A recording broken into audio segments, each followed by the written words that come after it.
La ciencia moderna sabe que todas las sustancias están formadas por moléculas y átomos. Los núcleos atómicos están formados por protones y neutrones, que a su vez están formados por quarks. Se cree generalmente que los quarks son las partículas más pequeñas junto con los leptones, electrones y neutrinos, y que carecen de estructura.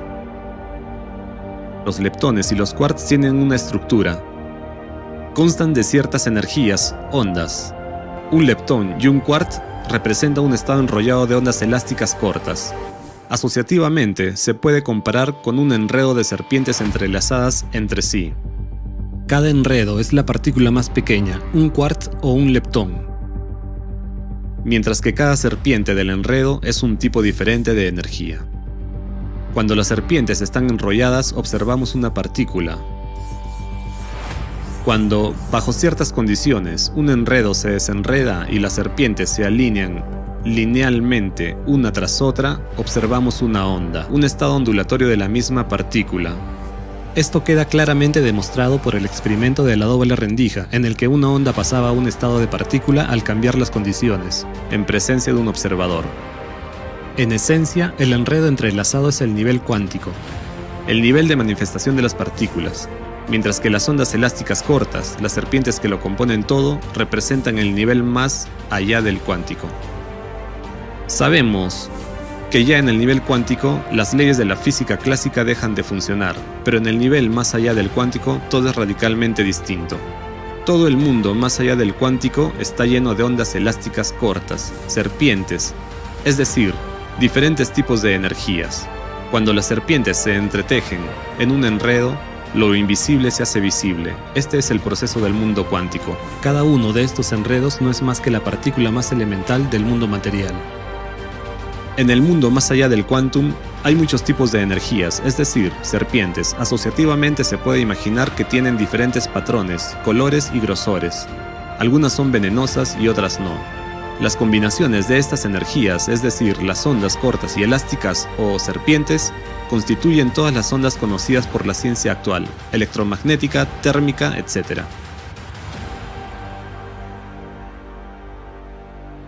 En otras palabras, cualquier onda es discreta en su verdadera naturaleza, porque consiste en una multitud de cortas ondas elásticas, serpientes. Ninguna de las serpientes desaparece jamás, solo se transforma de un estado a otro. Además, todos los objetos materiales están formados por enredos de serpientes como las partículas materiales más pequeñas.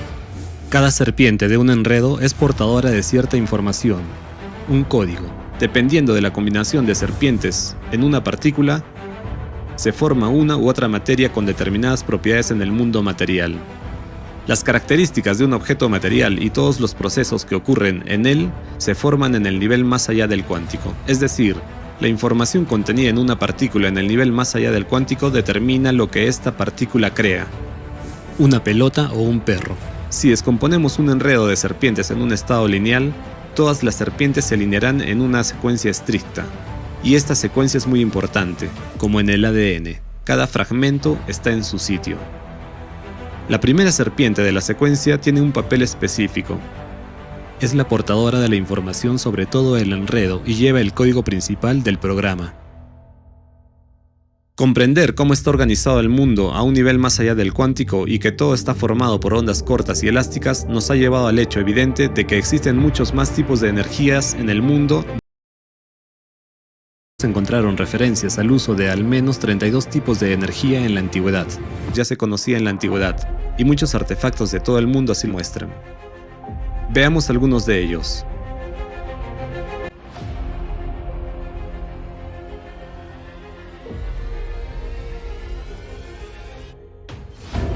¿Comprenden ahora qué significado especial tienen? Las serpientes y los enredos de serpientes no eran representaciones casuales. Eran un ejemplo asociativo para explicar la estructura de la materia en el nivel más allá del cuántico, así como las formas de manipularla. Tomemos como ejemplo el Gran Colisionador de Hadrones, el acelerador de partículas más potente del mundo. Los científicos utilizan campos electromagnéticos para acelerar dos haces de partículas cargadas, por ejemplo protones, a enormes velocidades en el colisionador y luego las hacen colisionar. Como resultado, tras la colisión, Los científicos observan la formación y dispersión de partículas mucho más grandes y con una masa total mucho mayor que la que tenían antes de la colisión. Y la ciencia no puede explicar este fenómeno. Es como si dos pelotas de tenis chocaran entre sí y su colisión produjera un montón de pelotas de baloncesto dispersas. Todas estas partículas no son más que serpientes en estado enrollado. La energía que la acelera, la onda electromagnética, es también serpiente, solo que no en estado enrollado, sino lineal, en estado de onda. Así, en el colisionador no solo chocan dos partículas, sino miles y miles de millones de serpientes en estado de ondas, que se transforman en estados enrollados durante la colisión. Son precisamente lo que captamos como un montón de partículas en dispersión. Así, la hipótesis da respuesta a cómo dos partículas pequeñas pueden formar otras nuevas que las superan en volumen, tamaño y masa. El misterioso nacimiento de partículas virtuales en el vacío físico puede explicarse de forma similar. ¿Cómo surge un par partícula-antipartícula del vacío y, al cabo de poco tiempo, vuelve a desaparecer? Las cortas ondas elásticas, serpientes que llenan el vacío, se mueven desde el nivel más allá del cuántico hacia el mundo cuántico, formando estados enrollados, las mismas partículas que podemos observar. De hecho, el mundo entero está hecho de serpientes, no hay lugar donde no existan. Consideramos otro ejemplo. En física cuántica existe un fenómeno conocido como partículas entrelazadas. Dos partículas pueden estar en diferentes bordes del universo e interactuar entre sí sin pérdidas de tiempo.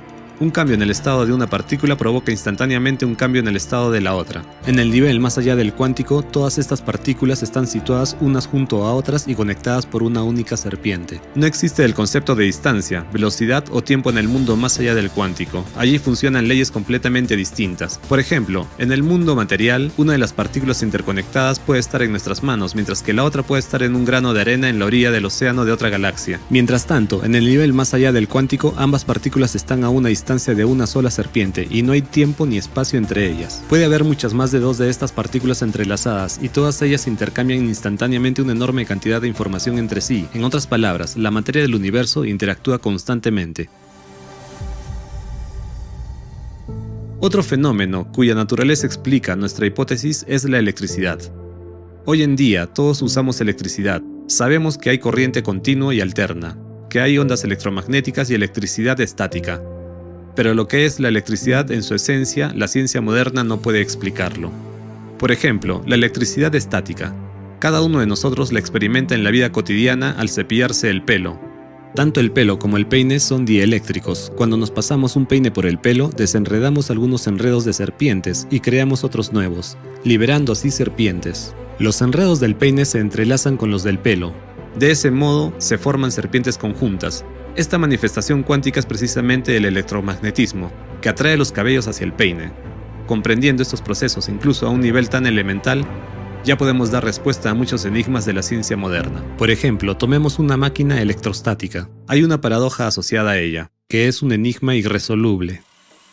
Cuando los discos de una máquina electrostática giran, se produce una potente chispa entre los dos electrodos solo cuando hay esferas metálicas unidas a sus extremos. Si se quitan estas esferas, no habrá chispa entre los electrodos o será apenas perceptible. Pero si, a modo de comparación, se conecta a los electrodos de una máquina electrostática a un aparato que funciona con una batería o una toma de corriente doméstica, aparece una chispa igual de fuerte tanto con las esferas como sin ellas. Esto indica que la corriente eléctrica generada por la máquina electrostática no es capaz de provocar una descarga potente sin las esferas, y que la corriente de la batería es capaz de provocar la misma descarga con o sin las esferas. ¿Cuál es la diferencia entre estas dos corrientes? La diferencia es que se trata de distintos tipos de electricidad, y difieren no solo en sus características externas, difieren en el nivel más allá del cuántico. Y nuestra hipótesis justifica en profundidad la naturaleza de la electricidad y sus diferentes tipos. ¿No les recuerda a nada? Gracias a la hipótesis del estado enrollado de las ondas cortas, comprendemos que la electricidad son las mismas serpientes en estado enrollado o lineal. Hay muchos tipos de electricidad.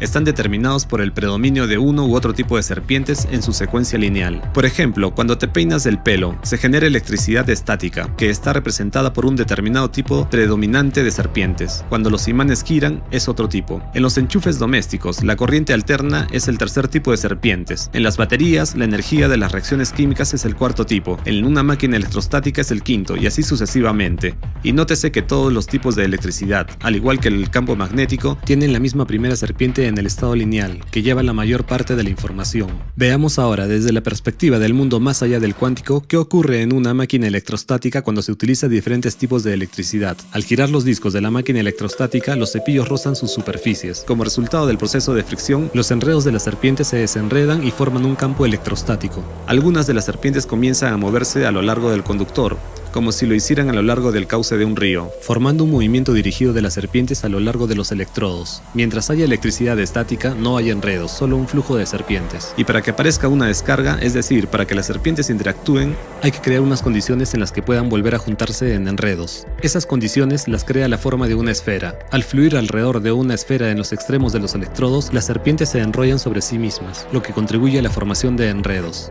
En el espacio que rodea a las esferas metálicas, las serpientes y los enredos comienzan a acumularse. Las serpientes de los enredos de un lado comienzan a aferrarse a los enredos del otro lado y se produce su colisión masiva. Como resultado, los enredos se desenredan y las serpientes se liberan. Esta es la descarga que observamos. Vemos una chispa, se emiten ondas en el rango óptico y oímos un chasquido agudo, una onda de choque sonora. Todas estas manifestaciones surgen como resultado de la interacción entre las serpientes, simplemente pasan de un estado a otro. Por consiguiente, cuando no hay esferas metálicas en la máquina electrostática, las serpientes que fluyen a lo largo de los electrodos no pueden formar muchos enredos, por lo que simplemente pasan volando sin interactuar entre sí. Pero en las baterías y los enchufes domésticos hay otro tipo de electricidad. Allí, los enredos se mueven junto con las serpientes en un estado lineal, e interactúan entre sí instantáneamente. El estado enredado se interrumpe y observamos una descarga y los fenómenos que la acompañan. Por lo tanto, este tipo de electricidad no necesita esferas metálicas para formar enredos, porque en realidad fluye en forma de enredos. Así, entendemos que la forma de una esfera crea las condiciones necesarias para la transformación del estado lineal de las serpientes en un estado enrollado. Es decir, de hecho, la forma de una esfera o de una cúpula crea las condiciones para acumular energía. ¿No les recuerda a nada? Radiación. El segundo enigma de la máquina electrostática es el fondo de radiación que se registra cerca de sus cepillos durante su funcionamiento. ¿De dónde procede la radiación? Al fin y al cabo, no existen condiciones evidentes para su aparición. Los cepillos rozan el disco durante el funcionamiento de la máquina electrostática. El proceso de frotamiento consiste en la colisión de un gran número de enredos de serpientes entre sí, lo que conduce a su desenredado. Como consecuencia, se liberan varios tipos de serpientes, incluidas las venenosas, capaces de morder y destruir otros enredos. Estas son exactamente las serpientes de radiación que forman el fondo de radiación. Este fondo es local y de corta duración durante el funcionamiento de la máquina electrostática. Desaparece en cuanto se para la máquina, a diferencia de la radiación de fondo de las reacciones nucleares, que puede durar mucho tiempo. La radiación existe en cualquier objeto, pero no en estado activo.